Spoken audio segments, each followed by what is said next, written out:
Greetings from North High School. My name is Andy Dowland, principal at North High School, and it's my pleasure to be creating this podcast. Our design is to create these podcasts so that we can free up some of your time during the back-to-school workshop days. We'll be creating 4 podcasts, and you'll see those in the middle part of August. We hope you have some chance to review those before the start of the school year. So let's get started. I have 3 objectives for the day. I'd like to review the observational emphasis for this year. Principals go in and observe classes and observe teachers, and we want to provide you some reflection on what we're going to be emphasizing. I want to celebrate our RMS score. It's an acronym for the Reading, Math, Science scores. And then I have some reminders of odds and ends. The first thing that I would like to spend some time on is our North High teacher observation model that North High administrative team is using. One of the things that I think is extremely important is the stating of the learning objective. The SWABAT, which is an acronym for students will be able to, and then stating of the learning objective, is important to make sure that we post that each lesson. And it should be something that's unique for that period and something that focuses in on what's important for that lesson. We wanted to make sure that you're referencing it during the course of the lesson. It's important to reference it at the very beginning of the lesson, but also at the very end of the lesson. And so research is indicating that that's important, and we believe it as well. Prime time 1 is another area of emphasis, and it's the time when the first 10 minutes of class period. We want to make sure that it's used effectively, it starts on time, but also there are meaningful activities, and we'll provide some feedback with regards to that. Prime time 2 is the end of the lesson. The review of the SWABAT should probably occur during that time. Maybe it's not always possible because of other reasons and so forth, but it's important that we review that SWABAT or the I can statement and try to pull it all together, and this is a great time to do that at the prime time too. The increased use of formative assessments is an emphasis that we've had for the last couple of years, and it's still an emphasis. The use of formative assessments is, of course, collecting some data about how students are performing, but it's not just collecting the data, but it's what are we going to do differently? What are we going to do to modify instruction? We know that some students aren't learning, and so the emphasis is to create some assessments that will help us guide our own instructions and And so our thoughts is that we want to improve in that area. I think it's fairly easy, and I see it frequently in some of our performing type classes. For example, I see it a lot of times in music where they're constantly giving feedback and adjusting instruction based on whether it sounds good or not. I think in physical education and art classes and production type classes, I think we're providing that nice feedback and so forth. I think it's more of a challenge in our other areas, and so our emphasis is to increase the use of formative assessments, but not only increase the use of formative assessments, but how do we modify instruction. Hallway rapport is another emphasis for the 2013-14 school year.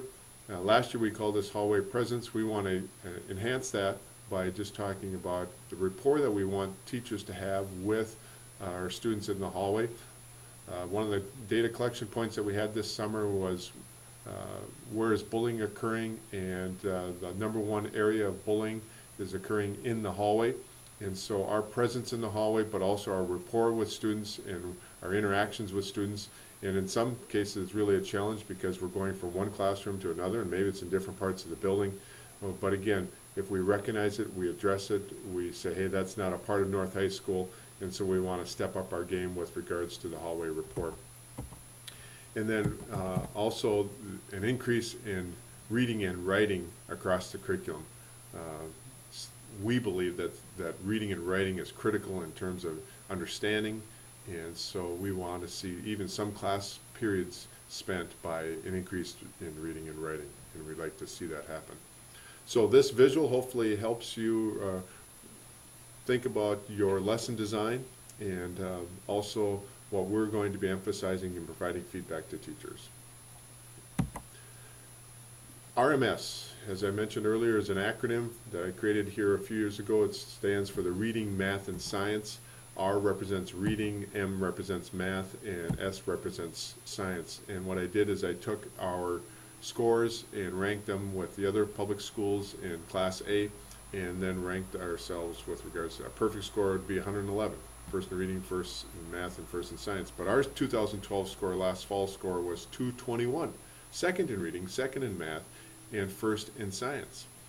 Very good scores, in fact, nearly perfect. And so I want to just compliment our staff, but also our combined score. When you take a look and adding up those percentages that were proficient in each one of those categories, including another category called language arts, we were #1 in the state. And so we could feel real good about that. But also, you know, even when we're scoring in the 80th percentile of students who are proficient in each one of those categories, there's still 20% of our kids are not proficient in reading, math, or science. And so our challenge is out is how to reach that. But again, we should feel real good about that. It's one of the reasons why we believe we're one of the best schools here in the state. Then some odds and ends.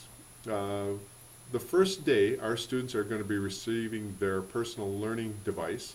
It's a Dell tablet, and so our sophomores, juniors, and seniors are going to be receiving those. They're going to be excited about that, as we are.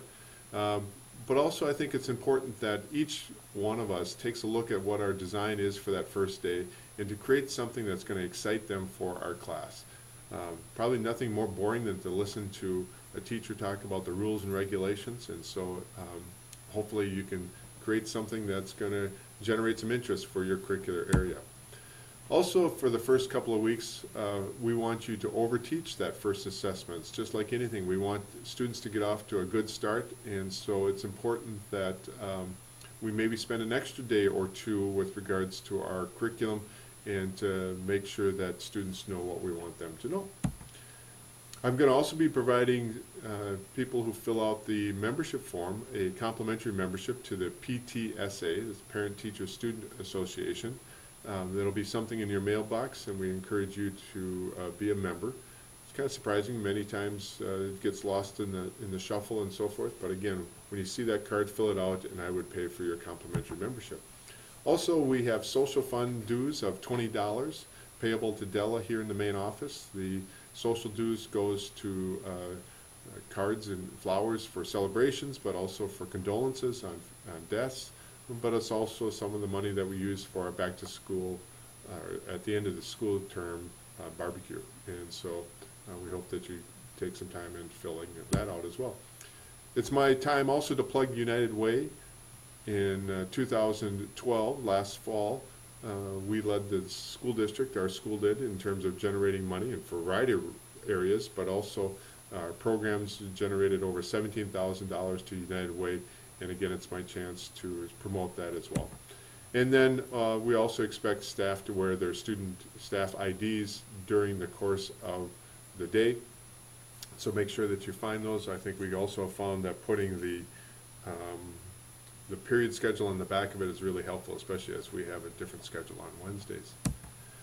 Then a policy review. It's my last slide here, but I just would like to emphasize that we have a profanity policy. A copy of that will be in your mailbox, but again, we'd ask that you support that if you hear students' use of profanity and needing to address that, and then we have consequences for that.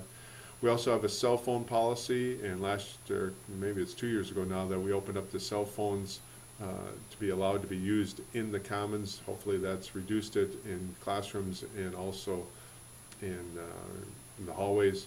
But again, we allow cell phones to be used in a class period if it's for educational purposes, but if it goes off or students are taking the cell phones out during your class period, we'd ask that you confiscate that and give it to Mr. Blanchard. And then we have a no hat, no pop rule, and so we'd ask that you support that.